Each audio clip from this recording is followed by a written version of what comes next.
सबको, जमहूरियत पसंद लोगों को कि सैयद सदरुद्दीन शाह साहब के फॉर्म्स जो हैं वो एक्सेप्ट हो गए और इंशाल्लाह ताला पता भी इंशाल्लाह उनकी होगी, फ्री होगी।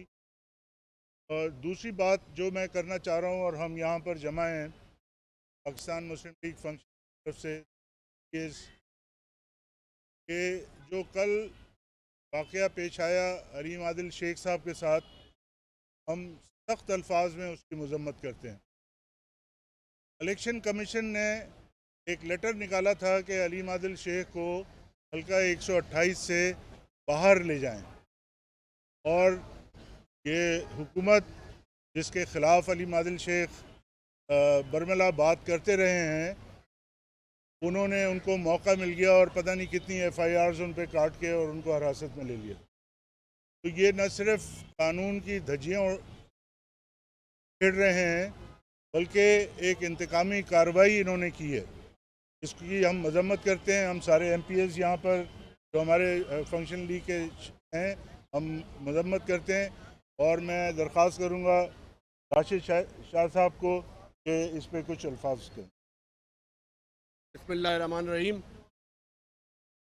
हमारी मुकम्मल पार्टी पाकिस्तान मुस्लिम लीग फंक्शनल और GDA और हमारे मुकम्मल हुर जमायत सारी हलीम आदिल शेख की बहादुरी को सलाम पेश करती है और हलीम आदिल शेख ने यकीन दिला दिया कि हलीम आदिल शेख सिंध का शेर नहीं बल्कि बबर शेर है।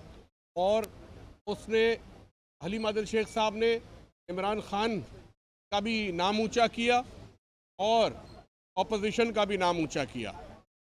और हम बहुत जल्द सारे वफद की सूरत में हलीम आदिल शेख से मिलने भी जाएंगे और जब वो बाहर निकलेंगे उनका इस्तकबाल भी भरपूर तरीके से किया जाएगा और उन्हें हम हक समझते हैं और हक की आवाज़ वाला इंसान समझते हैं।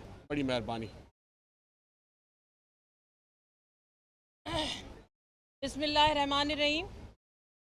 सबसे पहले तो मैं आप सबको बल्कि पूरे सिंध में, पूरे पाकिस्तान में जितने भी पीर साहब के फॉलोअर्स और पाकिस्तान मुस्लिम लीग फंक्शनल के वोटर्स हैं उन सबको मुबारकबाद पेश करती हूँ कि आज पीर सदरुद्दीन शाह राशिदी साहब का जनरल सीट पर जो फॉर्म था वो बिल्कुल क्लियर हो गया। अल्लाह का शुक्र है वो एक्सेप्ट हो गया है।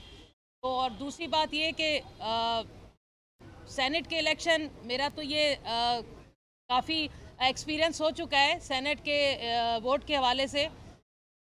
हो रहा है सारी पाकिस्तान में जिस तरीके से सेनेट के इलेक्शन होते हैं, इस दफ़ा उम्मीद करते हैं कि फेयर इलेक्शन हो, हॉर्स ट्रेडिंग होती रही है और इस मुल्क में ख़ास तौर पर सिंध में बड़े सरप्राइज़ देने की बात की जा रही है। ये पीपल्स पार्टी सरप्राइज़ देती रही है और वो सरप्राइज़ क्या होते हैं आपको और हम सबको पता है। PS 88 का इलेक्शन ये भी आप लोगों ने देखा कि इन्होंने पहले ही कह दिया था और हर इलेक्शन में ये कहते हैं कि हम इतने तादाद में वोट हासिल करेंगे। तो ये सरप्राइज़ क्या होता है ये आप भी समझते हैं, हम भी समझ तरीके से ये इलेक्शन जीतते हैं। दूसरा, हलीम आदिल शेख के हवाले से मैं बिल्कुल कंडेम करूँगी, मजम्मत करूँगी। इस सूबे में जिसने भी हक की आवाज़ उठाई, पीपल्स पार्टी किसी न किसी तरीके से उसकी आवाज़ को दबाने की कोशिश करती है। वो कोई भी हथकंडा इस्तेमाल करती है लेकिन उसको निचला दिखाने की कोशिश की जाती है, जिस तरह हलीम आदिल के साथ किया गया और वहाँ पर किस तरह ख़वातीन के साथ सलूक किया गया, इसकी भी मैं मजम्मत करती हूँ। तो इंशाअल्लाह ताला कितना भी ये इस तरीके के हथकंडे इस्तेमाल कर लें, हक और बातिल की जीत हमेशा होती है। और आप देखिएगा कि सिंध में एक दिन ऐसा वक्त आएगा कि हक और सच का नारा लगेगा और इन जैसे करप्ट लोगों से जान छूटेगी। Thank you so much. देखिए जी, आप सबको पता है कि ज़िमनी इलेक्शन होता किस तरह से, जब हुकूमत है, हुकूमत की मशीनरी इस्तेमाल हुई। आप मीडिया सबसे ज़्यादा इस चीज़ के गवाह हैं कि पूरी मशीनरी इस्तेमाल की गई है इन इलेक्शन को जीतने के लिए। तो फिर इससे ज़्यादा मेरे ख्याल में और कुछ कहने की ज़रूरत नहीं।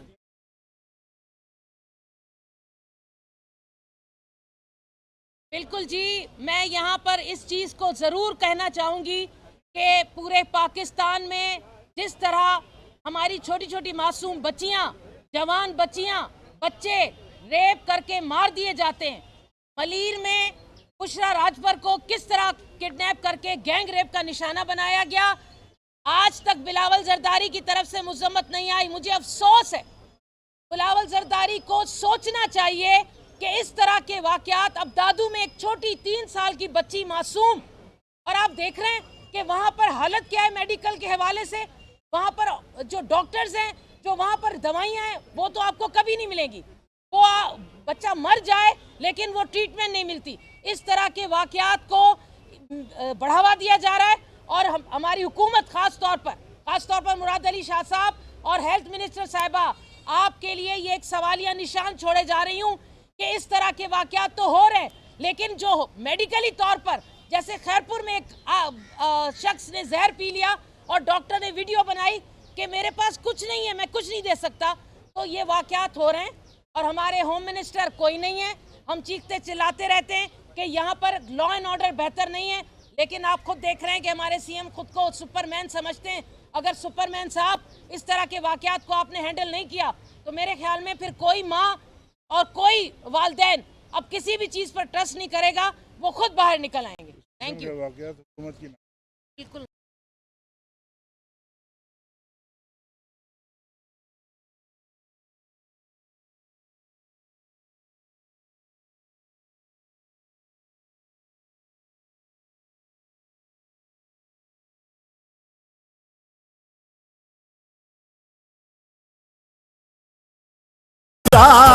मैदान लाशों से पट जाए।